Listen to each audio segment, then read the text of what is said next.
Olá, meus amigos, bom dia. Vamos aí ao último encontro nosso, né? E vamos aqui, só vamos acertar aqui o retorno. Só baixar um pouquinho, por favor. Aí, maravilha, pessoal. Vamos aqui, meus amigos, então trabalhar com o Estatuto da Cidade mais um pouco, né? Falamos da política de desenvolvimento urbano, falamos das diretrizes gerais e começamos a estudar os instrumentos. Então, na aula passada foi o plano diretor.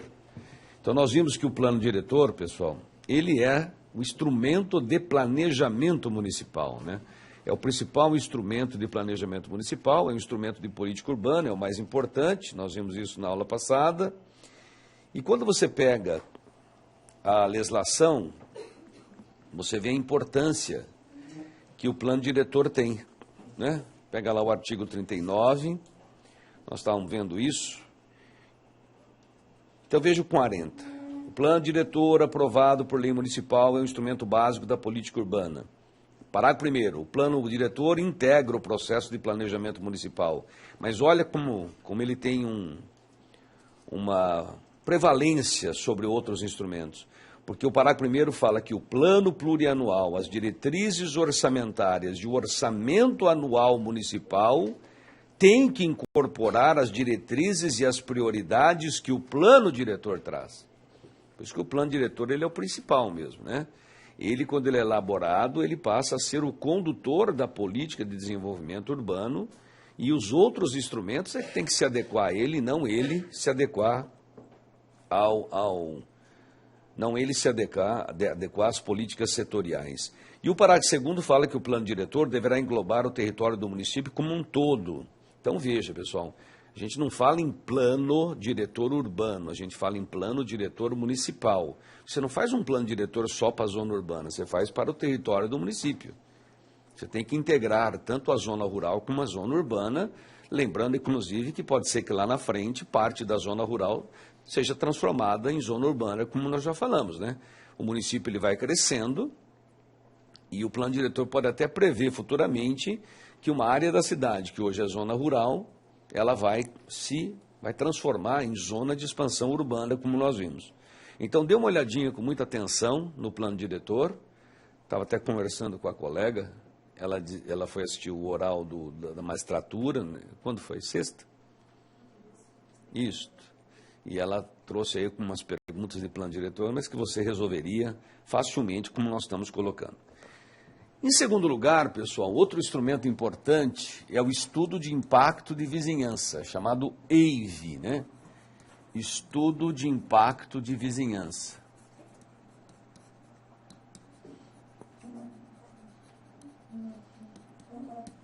Esse instrumento não está previsto na Constituição, ele só tem previsão mesmo aqui no Estatuto da Cidade. Veja os artigos 36, 37 e 38. 36, 37 e 38. Veja, o nosso Estatuto da Cidade só usa, sim, EIV, né?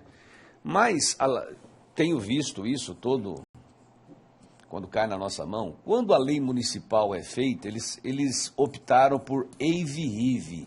Isso aqui não está no Estatuto da Cidade, ele não exige, né?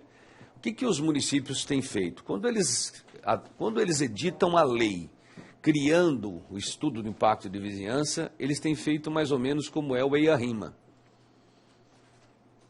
O Estatuto da Cidade não manda fazer o RIV, ele não manda fazer, ele só manda fazer o EIV. Mas, se a lei municipal assim determinar, então você vai ver que o que tem acontecido é que as leis municipais que são produzidas, elas falam para o município, né? As leis vêm e dizem, vai ser feito o EIV e o RIV, ou seja, o empreendedor, ele apresenta o estudo do impacto de vizinhança, que é um estudo mais complexo, depois ele apresenta um relatório de impacto de vizinhança, como funciona o EIA-RIMA, né? Que o RIMA é uma cópia simplificada do estudo do impacto ambiental. Então eles fazem aqui um paralelo com o EIA-RIMA. Então, quando nós estudamos lá no ambiental e a RIMA, né? Lá atrás, nós vimos, tem o estudo do impacto ambiental e depois tem o relatório de impacto ambiental. E eles, então, estão transportando essa construção para o EIV-RIV. Mas, como eu falei para você, a lei O Estatuto da Cidade não exige, ele só fala para ser produzido o EIV. Mas se a lei municipal determinar que seja apresentado um relatório, que é uma simplificação do estudo de impacto de vizinhança, o empreendedor vai ter que apresentar. Muito bem, então vamos lá. É mais um instrumento de política urbana. Vamos ler então, pessoal, do 38 para o 36. Na verdade, leia ao contrário, né? Então vamos ver o que diz o 38. O artigo 38 ele diz assim: a elaboração do EIV não substitui a elaboração e aprovação do EIA requeridas nos termos da legislação ambiental. O que ele está dizendo para você é que EIV e EIA, um não substitui o outro. Primeira coisa que ele fala. A elaboração do EIV não substitui, ou seja, se cair lá para você, é possível que um empreendimento exija EIV e EIA? Sim. Um pode fazer o papel do outro? Não. Porque quando nós estudamos o EIA-RIMA, o EIA, artigo 6º, o RIMA, artigo 9º, da resolução CONAMA 01/86, leia de novo o artigo 6º, é interessante. Você vai ver que o artigo 6º fala que ao fazer o estudo do impacto ambiental, a nossa preocupação maior é com o meio ambiente físico. Então você vai estudar o impacto do empreendimento no solo, ar, água, fauna e flora. E aspectos socioeconômicos. Todo dia caiu isso aí num concurso, não lembro se foi MP ou magistratura federal. Então muita atenção com isso aí, viu? Eles têm perguntado, o que é que o EIA, o que ele exige? Vou até aqui pegar para a gente ler. Onde está? Aqui, ó. Olha o que diz o artigo 6º. Estudo do impacto ambiental terá que fazer previsão, né? Fazer o seguinte, primeiro, um diagnóstico ambiental envolvendo, letra A, o meio físico, letra B, o meio biológico. Então, o meio físico é solo, ar, água. Meio biológico, fauna e flora. E letra C, o meio socioeconômico. E quando você vê o meio socioeconômico, você analisa, inclusive, o impacto que tem em elementos históricos, culturais da comunidade. É sempre interessante dar uma lidinha, o que o EIA, qual é a impactação que eu reproduzo no EIA. Então, veja, quando eu faço o estudo do impacto ambiental, que é o artigo 6º, eu vejo o impacto no meio físico, no meio biológico e no meio socioeconômico.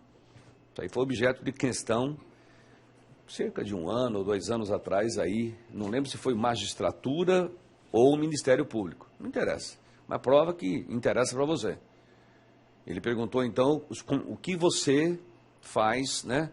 Qual é o objeto do EIA. Então, isso não tem nada a ver com o EIV, porque olha o que diz o artigo 37.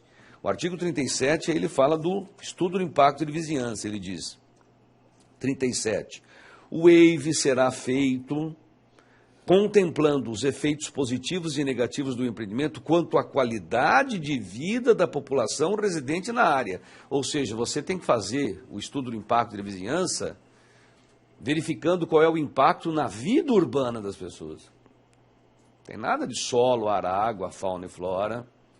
Então aí ele diz, olha o 37, o EIV tem que analisar o adensamento populacional que o empreendimento vai trazer, se tem equipamentos urbanos e comunitários suficientes.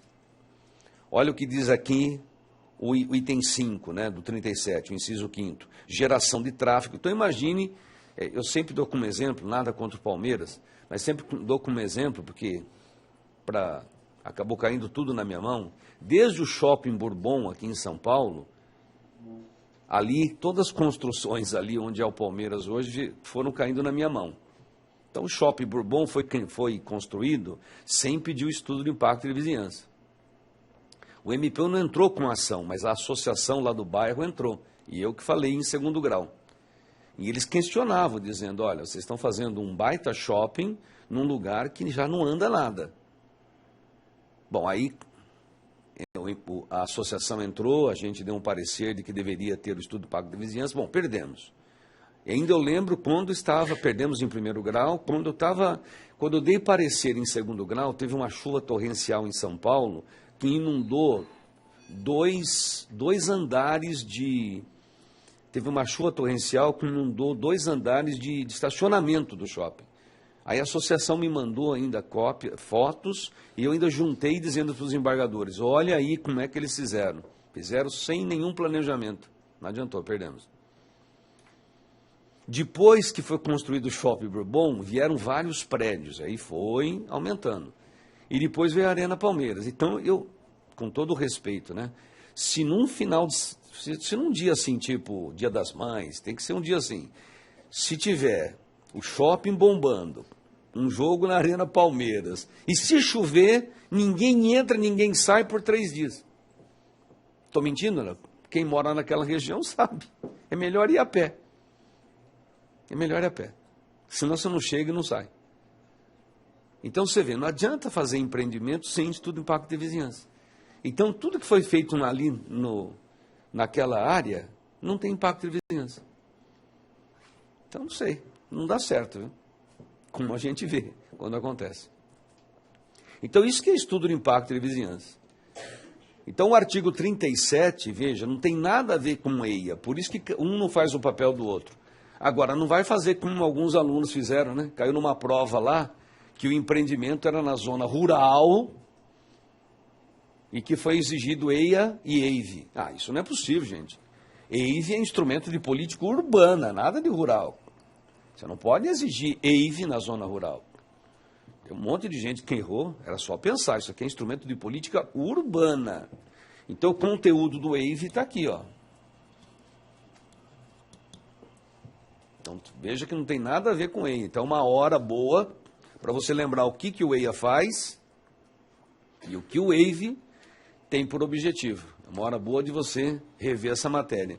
E aí a dificuldade que nós temos. Veja, o nosso legislador, ele foi ótimo quando ele fez o plano diretor, né? Quando ele legislou sobre o plano diretor. Por quê? Porque ele falou que é obrigado a fazer, ele colocou quais são as 6 situações que o plano diretor é obrigatório.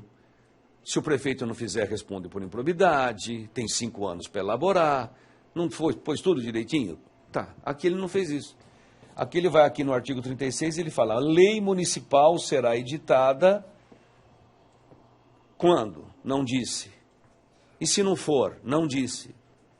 Então não tem nenhuma sanção e nem prazo. Lei municipal definirá os empreendimentos e atividades privados ou públicos, hein?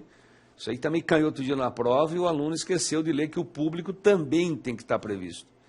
Lei municipal definirá os empreendimentos e atividades privados ou públicos em área urbana que dependerão de EIVE, veja, nada de área rural, para obter licenças ou autorizações de construção. Então, veja, muitos municípios não fazem a lei e não tem como exigir, porque não tem prazo nem sanção. Esse foi um problema seríssimo do nosso legislador. Então, tudo que ele fez corretamente no plano diretor, ele fez o inverso aqui. Outra coisa, agora aproveitando, no plano diretor, você não tem tudo que o plano diretor tem que conter, mas tem um mínimo. Olha o artigo 42, ó, o plano diretor deverá conter no mínimo. Então, o artigo 42... ele traz o mínimo que o plano diretor deverá conter. Em outras palavras, quando a legislação vem e diz, pelo menos isso tem que ter, ela impõe uma certa uniformidade. Ela deixa um espaço criativo para o município, mas ela estabelece um mínimo. Aí o que fizeram aqui? Nada. O contrário, não puseram um conteúdo mínimo. Então, sabe o que acontece? Vou dar exemplo que está até em debate isso. 2 municípios paulistas próximos, passou um prefeito lá bem ambientalista e ele fez uma lei do EIVE ferradona, né? Bem exigente, né? Bem apertando o empreendedor. E o município ao lado, que sempre disputou espaço com essa cidade, não fez. Então aí o slogan da cidade ao lado é, venha para cá, porque o nosso EIVE é bonzinho, né?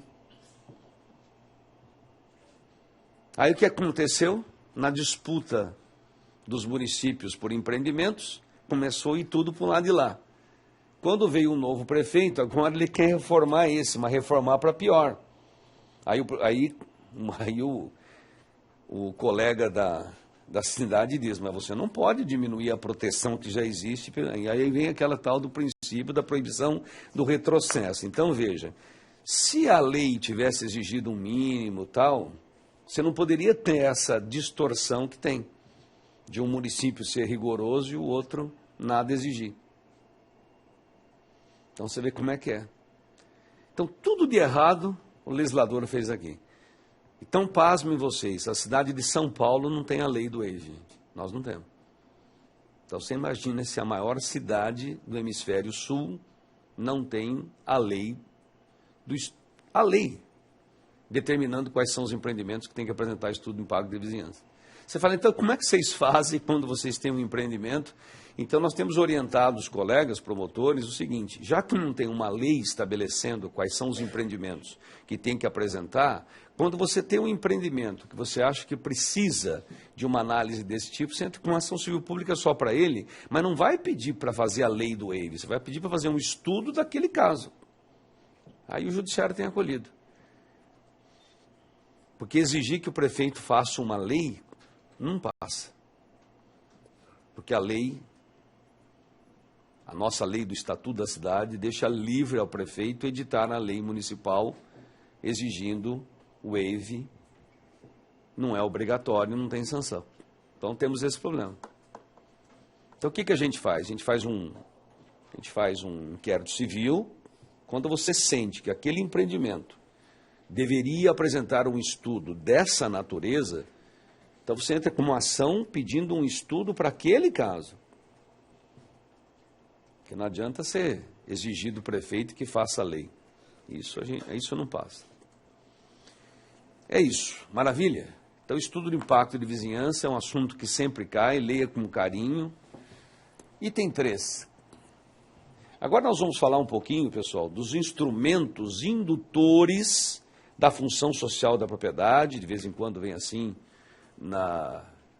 quando a gente está dando aula para a Defensoria, para o Ministério Público, eles vão colocando lá. Mas geralmente eles põem instrumentos indutores da função social da propriedade urbana, do desenvolvimento urbano. Então, instrumentos indutores do desenvolvimento urbano, da função social da propriedade urbana.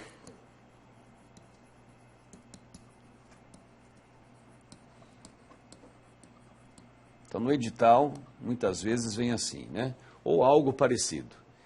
Então, na verdade, pessoal, como eu já falei para você, a Constituição Federal,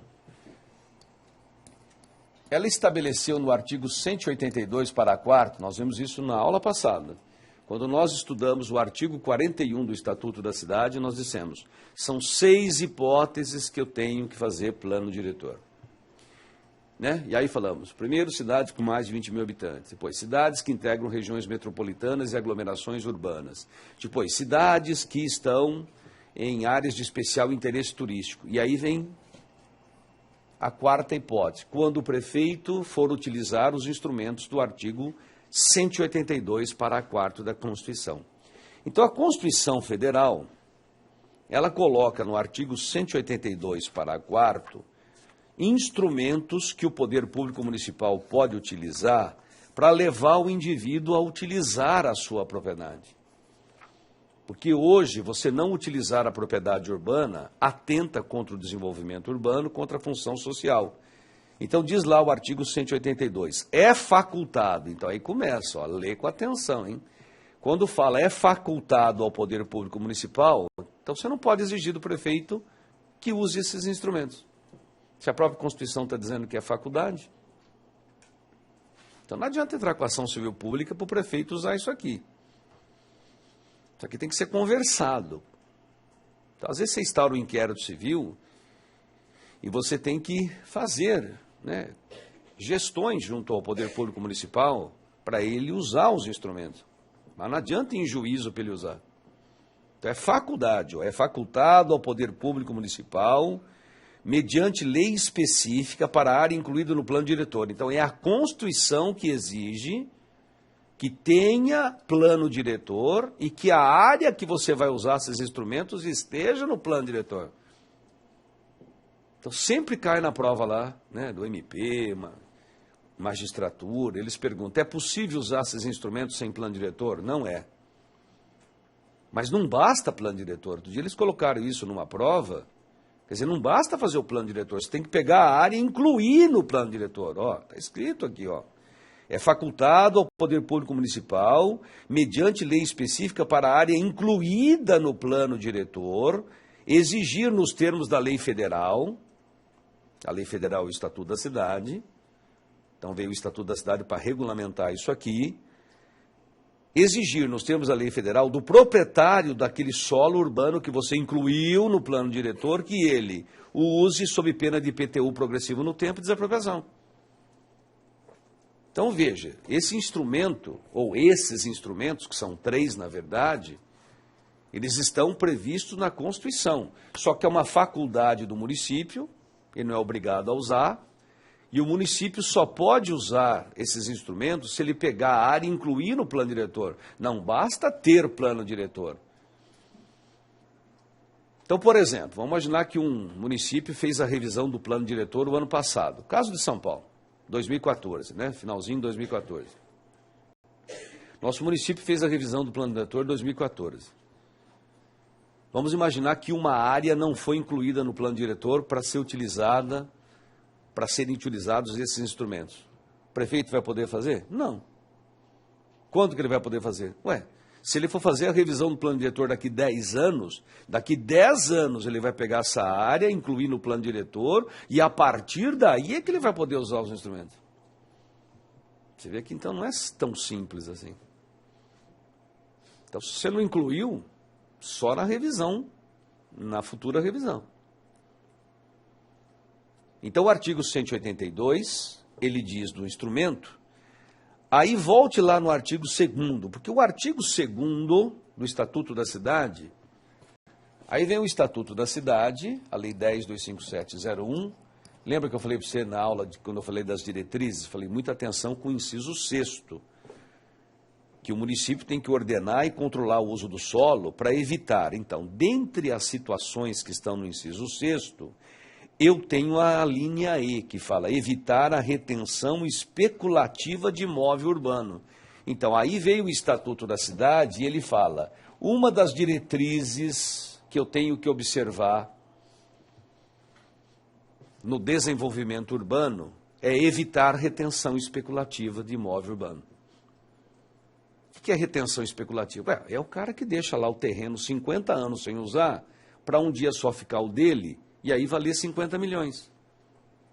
Na verdade, ele só está especulando.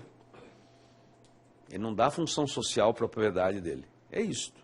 Então, na verdade, pessoal, quando você pega aí, você vê, ó, a Constituição faz a previsão, mas depois ela joga toda a regulamentação para o Estatuto da Cidade. Então, o Estatuto da Cidade, ele começa colocando no artigo 2º, inciso 6º, a linha E, que eu tenho que evitar a retenção especulativa de imóvel urbano. E aí, na sequência, nós temos 3 instrumentos. Na verdade, eu reproduzo o que já está na Constituição. E eles foram colocados no artigo 5º e 6º do Estatuto da Cidade, 7º e 8º.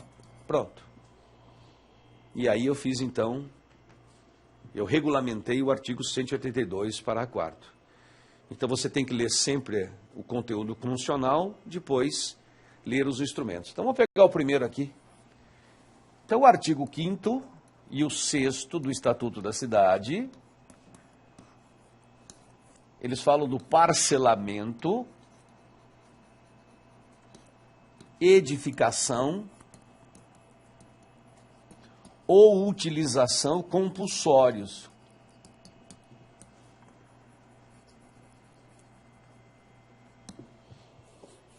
Parcelamento, edificação ou utilização compulsórios.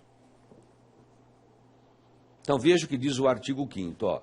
Lei municipal específica para a área incluída no plano diretor. Então, como eu falei para você, ó, primeira coisa que você tem que fazer, você tem que pegar o plano diretor da cidade e ir lá e colocar, ó. Imagina assim, o prefeito ele pega, ó, 1, 2, 3, 4, 5, 6, 7. 7 áreas urbanas que não estão sendo utilizadas, e ele fala, essas 7 áreas eu vou usar esses instrumentos. Mas ele tem que colocar no plano diretor esse apontamento. Se ele não fizer isso, ele não pode usar.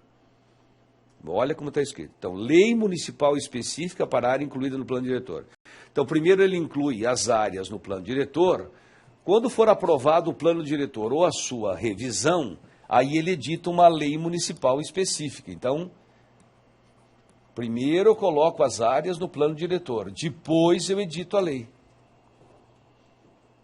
Aí a lei, então veja lá, lei municipal específica para a área incluída no plano diretor, poderá determinar o parcelamento, edificação ou utilização compulsórios do solo urbano não edificado, subutilizado ou não utilizado, fixando condições e prazos para essa obrigação. Então, a lei municipal específica ela é editada, fixando o prazo e as condições para o proprietário do imóvel dar uma destinação. Agora, também não chega ao ponto de dizer, eu quero que você construa aqui uma escola, eu quero que você construa aqui um hospital, eu quero que você construa aqui, quero que você parcele, faça um loteamento. Não, não chega nesse ponto, né? O que ele diz é o seguinte, ele vai notificar o proprietário, dando prazo e condições, dizendo, olha, você tem que parcelar, edificar ou utilizar, atendendo, claro, a lei do zoneamento e tal. É isso.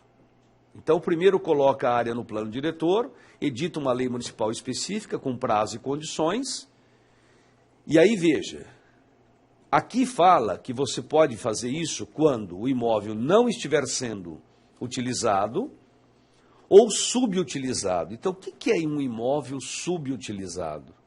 Então, já vá dominando isso. O parágrafo 1º diz, considera-se subutilizado o imóvel cujo aproveitamento seja inferior ao mínimo definido no plano diretor. Porque é o seguinte, pessoal, quando você edita o plano diretor, você pega uma área, você vai dizer, olha, o mínimo que você tem que ter um mínimo para construir. Por exemplo, 45% da área tem que estar construído.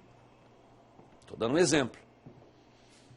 Porque se você não fizer isso, o cara pega uma área, por exemplo, de 10 mil metros quadrados e ele constrói aqui uma casa para o cachorrinho dele, para o Lulu. Aí você fala assim, você não está utilizando o imóvel? Estou. Olha lá. O Lulu precisa de espaço. Pronto. Você vai dizer que não está utilizando? Então não é assim, né? Você está rindo, mas você sabe que um dia um cara falou isso, né?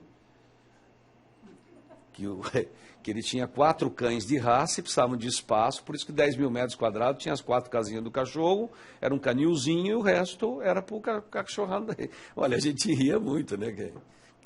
Você imagina, tem cara louco, né? Ele alegava isso. Você está rindo, mas isso já aconteceu. Então, veja, pessoal, o plano diretor, ele fixa um mínimo de ocupação, senão... Então, quando você está abaixo do mínimo, você está subutilizando, é o que a lei diz. Então, no mínimo, você tem que utilizar aquilo que o plano diretor exige. A partir daí, eu não sou obrigado a construir. Mas chegar no mínimo, você é obrigado. Então, não utilizado é o 0. Subutilizado, abaixo do mínimo de aproveitamento que o plano diretor traz. Aí o parágrafo 2º do artigo 5º diz, o proprietário será notificado pelo Poder Executivo para cumprir a sua obrigação, e a notificação é averbada na matrícula do imóvel. Aí o parágrafo 3º fala que a notificação será feita pessoalmente, só que se procurar o cara por 3 vezes e não achar, por edital. Então você tem que ler o artigo 5º, gente, porque isso aí cai tudo em prova. Então o artigo 5º tem que ser lido inteirinho. Notifica, procura o cara 3 vezes pessoalmente, não achou por edital, depois a verba na matrícula.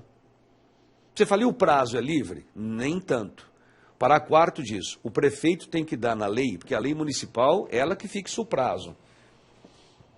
Aquela lei que é editada para isto. Aí a lei, ela tem que dar no mínimo 1 ano, a partir da notificação, para que o sujeito protocole o projeto no órgão municipal, e tem que dar no mínimo 2 anos a partir da aprovação para ele iniciar as obras. Então esse mínimo tem que dar. Então, pelo menos um para o projeto, 2 para começar. Só que veja que aqui não fala em quanto tempo acaba. Por isso que a lei municipal tem que exigir que o sujeito apresente um projeto e um prazo máximo de conclusão. Porque isso a lei não estabelece. Ela estabelece um prazo mínimo para você começar o empreendimento, não para acabar. Então, aquilo que a lei, o Estatuto da Cidade, não fixou mínimo, então fica mais livre para a prefeitura colocar. Mas tudo tem que estar em lei. Então, a lei municipal tem que ser específica mesmo, como você vê. Ela tem que ser ditada dizendo, olha, essa área aqui tem 1 ano para apresentar o projeto, tem 2 anos para iniciar a obra e tem, por exemplo, 6 anos para concluir. Aí notifica o sujeito e espera o sujeito cumprir. Você fala, e se ele transmitiu o imóvel para outro? Então, olha aí o artigo 6º. A transmissão do imóvel por ato inter vivos ou causa mortes posterior à notificação transfere a obrigação para o sucessor sem interromper prazo. Olha que é uma verdadeira obrigação propter rem. Então, depois que você é notificado, se houver uma transmissão do imóvel, a que título for, quem recebe, recebe com a obrigação, correndo sem reiniciar prazo. Bom, e aí a gente espera, né? Espera o sujeito cumprir a obrigação no prazo assinalado. Se ele não cumprir a obrigação no prazo assinalado, aí vem o artigo 7º, que é o IPTU progressivo no tempo.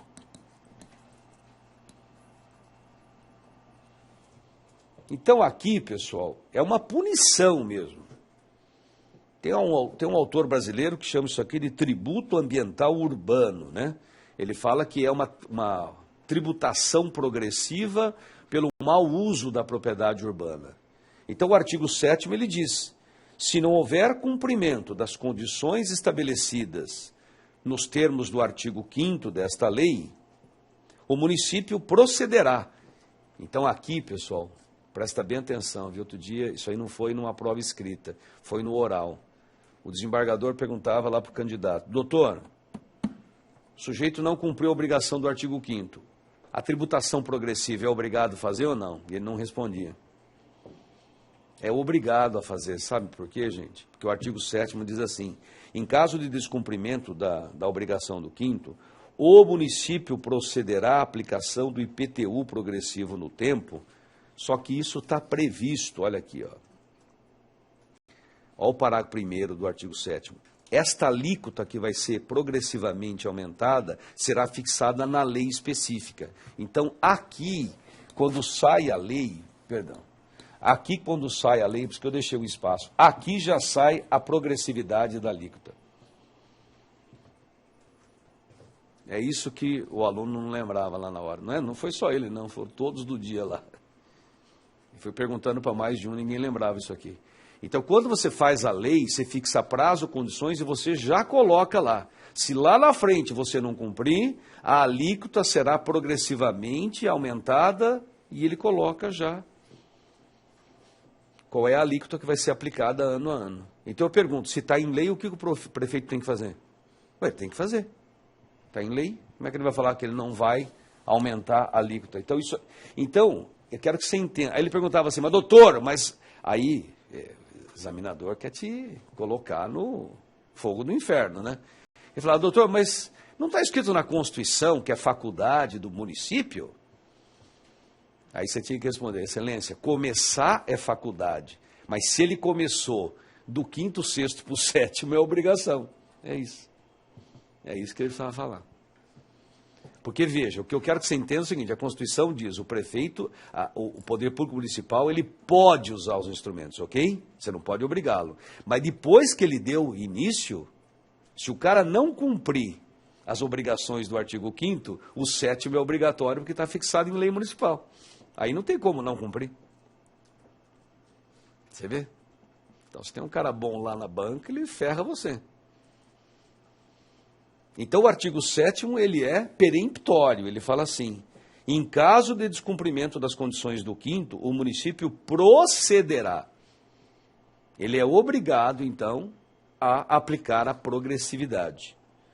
Só que, aí cai em prova, por 10 anos. Não, nada por 10 anos. Aqui está escrito, mediante majoração da alíquota por 5 anos consecutivos. Então, esse prazo ele não pode ser modificado. O Estatuto da Cidade diz que é IPTU progressivo e são 5 anos. Você fala, mas eu vou aumentar 300%. Não pode. Pode ver aí que ele fala, ó. Parágrafo 1º, o valor da alíquota será fixado na lei específica, não pode exceder de um ano para o outro, né? Não pode passar do dobro e no todo não pode passar de 15%. Então leia o artigo 7º, né? Você vê que tem valor máximo da alíquota. Não é assim a bel prazer. Então são 5 anos consecutivos e no todo não pode passar de 15%.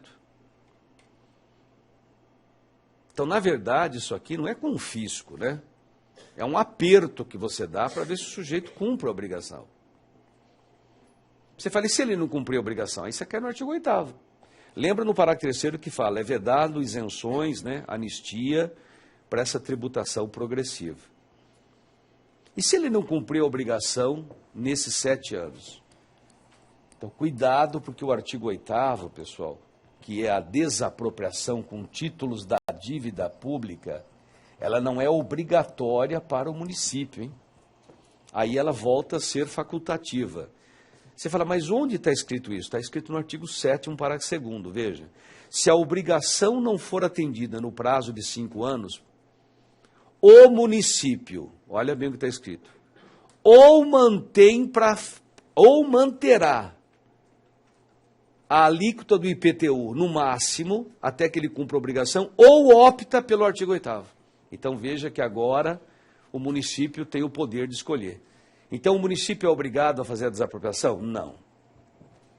Se ele não quiser fazer, o que ele faz? Mantém a alíquota no máximo de 15% de aumento até que ele cumpra a obrigação. Então você, poder público, poder executivo municipal, faz a opção. Então não é obrigatório desapropriar. Se o executivo quiser, ele mantém a tributação pelo máximo até que o sujeito cumpra a obrigação. Ou desapropria. Se ele resolver desapropriar, então vamos cair no artigo 8º.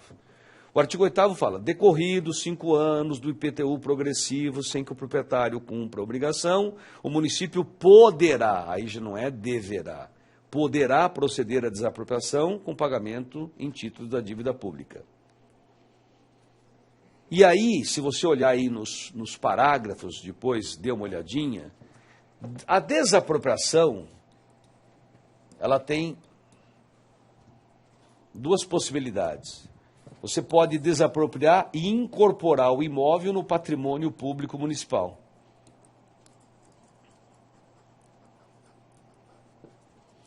Então diz a nossa lei, no parágrafo 4º do artigo 8º, o município procederá ao adequado aproveitamento do imóvel no prazo máximo de 5 anos, se ele incorporar esse imóvel ao patrimônio público. Então veja, quando você incorpora ao patrimônio público, você tem então 5 anos para dar uma destinação. Você fala, e se o prefeito não fizer isso? Então vamos lá no artigo 52. O artigo 52 do Estatuto da Cidade, ele diz lá, 52, responde por improbidade o prefeito que, inciso 2º, deixar de proceder no prazo de 5 anos o adequado aproveitamento do imóvel que foi incorporado ao patrimônio público, conforme disposto no parágrafo 4º do artigo 8º. Ou seja, se o prefeito não cumprir isso aqui, ele responde por improbidade administrativa. Então, se ele fizer a desapropriação e o imóvel for incorporado ao patrimônio público municipal, ele tem 5 anos para dar uma destinação. Você fala, você já teve caso disso aqui? Ainda não teve, pessoal. Eu quero que você saiba, é mais teórico isso aqui. Pensa, essa lei aqui é de 2001. Mas para que o sujeito possa usar isso aqui, ele tem que colocar no plano diretor, ó. Então imagine, até colocar no plano diretor, dar 1 ano para o cara fazer o projeto, 2 anos para começar a obra, 5 para acabar, soma tudo isso. Some. Vai dar 10 anos. Aí vem o IPTU progressivo durante 5, 16. Se a lei é de 2001, isso aqui vai acabar em 2017, 2018. Então eu posso falar para você, eu não tenho nenhum caso que chegou aqui, não tem discussão ainda aqui. Porque as situações estão andando ainda. Máximo que você tem, eles estão aí no artigo 7º. Isso aqui é mais teórico que prático. É só você ir fazendo a conta para você ver. Então todo mundo que escreve, escreve mais na teoria que na prática. Eu mesmo não tive nenhum caso ainda hoje discutindo questões envolvendo isso aqui. Porque ainda não chegou aqui. Então eu quero que você saiba disso, né? É mais teórico que prático. Na verdade, os municípios estão caminhando dentro disso aqui. Isso aqui é um processo longo, não é um processo rápido. Bom, e se o prefeito se ele não quer incorporar o patrimônio público, o que ele faz? Então diz a nossa lei aí, ó. A nossa lei, ela diz, olha aí o artigo 8º. Ele fala o seguinte, ó. Parágrafo 5º do artigo 8º. O aproveitamento do imóvel poderá ser efetivado diretamente pelo poder público, como nós dissemos, incorporando ao patrimônio, ou por meio de alienação ou concessão a terceiros, observado o devido procedimento licitatório. Então, veja, ou o prefeito joga no patrimônio público municipal, aí ele tem 5 anos para dar uma destinação, se não o fizer, responde por improbidade, ou ele pode alienar ou fazer uma concessão a terceiros. Mas aqui precisa fazer um procedimento licitatório só para isso. Então, se o prefeito não fizer licitação, aí cai na improbidade mesmo, normal. Não tem previsão específica na nossa lei. Mas lembre-se, quem não faz licitação devendo, responde por improbidade. Aí é a lei de improbidade administrativa. E se você fizer uma licitação dirigida, também cai na lei de improbidade. Então aqui é a LIA, Lei 8429/92, Lei de Improbidade, que diz lá fraudar o procedimento licitatório, não realizar ou fraudar. Então veja como cai isso aqui na prova do MP, né? Então da aula passada para esta aqui, nós estudamos quantas situações? Nós estudamos 3 improbidades quando se trata de plano diretor. Não fazer, não revisar e aquelas 3 situações. Não observar a publicidade, acessibilidade, não fazer audiência pública. E hoje nós estamos vendo aqui, ó, quantas situações de improbidade você enxerga. Então você fala 3, né? Mas na verdade são 4, porque aqui, ó, se o prefeito não aplicar a lei municipal, se ele não efetivar a tributação progressiva da improbidade administrativa, ele tem que cumprir lei municipal, está descumprindo lei. Como eu falei para você aqui, não é conveniência, oportunidade. Ah, não estou afim de aumentar o IPTU. Ele é obrigado a fazer, está em lei municipal. Então, na verdade, quantas situações aqui eu tenho? Primeiro, não aplicar a tributação progressiva da lei municipal, que já está fixado. Segundo, não utilizar o imóvel incorporado ao patrimônio público em 5 anos. Terceiro, não fazer licitação se é para terceiro. Quarta hipótese de improbidade, se fizer uma licitação dirigida, descumprindo, então, a lei de improbidade. Então, veja que podem perguntar aí muita coisa para você. Isso aqui cai bastante, viu? Então, estamos aí no item 3, instrumentos indutores. 4, instrumentos de regularização da ocupação urbana.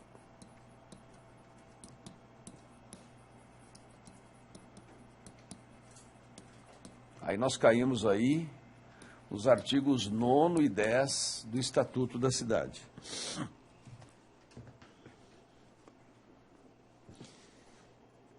Então, pessoal, o artigo 9º, ele fala da uso capião especial individual.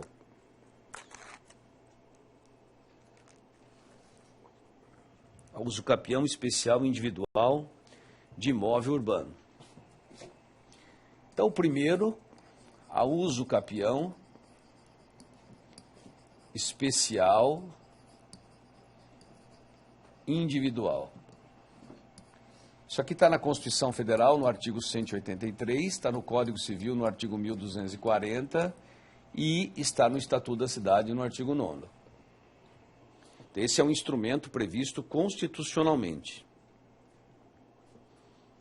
E outro dia fizeram uma prova, uma pergunta, você vê, né, como é que o examinador, ele exige de você que você decore coisas, né? Vou fazer o quê? Porque olha o que diz o artigo 183 da Constituição Federal.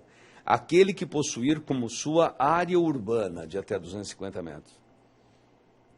Aí vem o artigo 1240 do Código Civil e fala, aquele que possuir como sua área urbana de até 250 metros. Só que aí vem o artigo 9º do Estatuto da Cidade e diz, aquele que possuir como sua área ou edificação urbana de até 250. Então, o Estatuto da Cidade é um pouquinho mais amplo, fala área ou edificação. E ele perguntava se tinha diferença. Quer dizer, quem que vai lembrar isso ainda? Também tem. É um pouquinho mais amplo o Instituto no Estatuto da Cidade. Então, o artigo 9º diz, né, vamos nos pautar pelo mais amplo. Aquele que possuir como sua área ou edificação urbana de até 250 metros quadrados, por 5 anos, ininterruptamente sem oposição, utilizando para sua moradia de sua família, adquirir-lhe-á o domínio desde que não seja proprietário do outro imóvel urbano rural. Tem que decorar. São 6 requisitos que estão na lei. Você tem que guardar. Então isso aqui é leitura. Não tem outra coisa que ele peça na tua prova. O que ele pode perguntar, e que tem tido uma discussão um pouco acalorada entre o MP e a magistratura, né? Mas nós temos perdido, o Ministério Público está perdendo isso aqui. Eu até me convenci já, fazendo um estudo, porque a pergunta que se faz hoje é o seguinte, para ter a uso capião reconhecida, né? Na verdade é uma sentença declaratória, o empreendimento precisa ser regular ou pode ser irregular? Essa é uma discussão que tem, né? Porque, veja, imagine que você tem um loteamento, tá? Só que é um loteamento clandestino.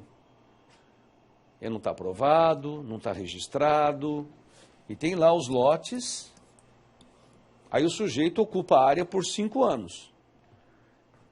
Porque se o promotor entrar com uma ação, ele entra primeiro para regularizar. Se não for regularizável, o que ele pede? Para demolir tudo e voltar a ser o que era. Mas o cara construiu uma casa. Então o que ele faz? Ele deixa passar 5 anos e ele vai lá e entra com a uso capião. E é reconhecido.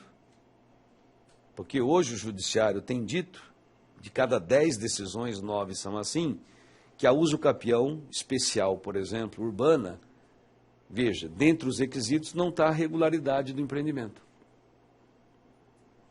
E o MP não concorda com isso. Ele entende que você não pode reconhecer a uso capião se o empreendimento é irregular. Por quê?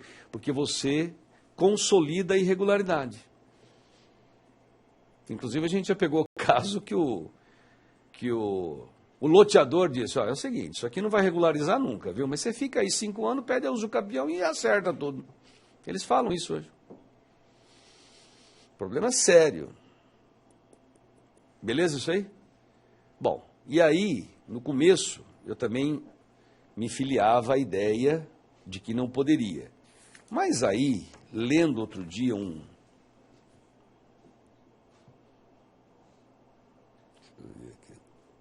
Aqui, ó. Lendo um agravo de instrumento do TJ, vou pôr até aqui para você, o agravo de instrumento 022.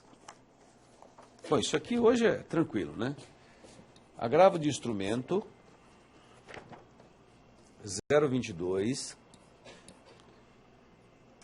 2281 49/2012